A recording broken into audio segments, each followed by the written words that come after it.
Speciális szűrés technológiák. Különböző teljesítményű hálózatba épített vagy berendezésre szerelt UV csíramentesítő berendezések.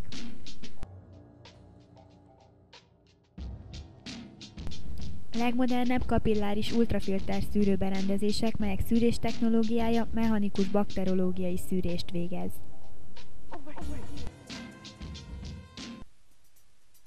A kapilláris szűrő szűrési tartománya a mikro- és a nanotartomány közé esik.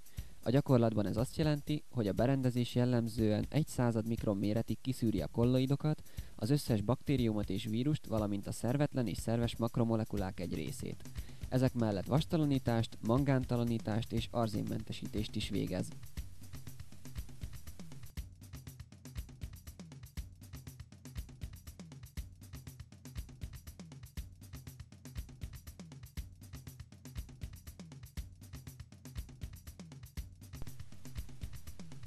A berendezés eltávolítja a vízből a szennyezőanyagokat, de a szervezet számára értékes ásványi sókat, mikro- és nyomelemeket nem, a magnetizáló készülék pedig megakadályozza azt, hogy ezek az ásványi sók és nyomelemek kiváljanak a vízből.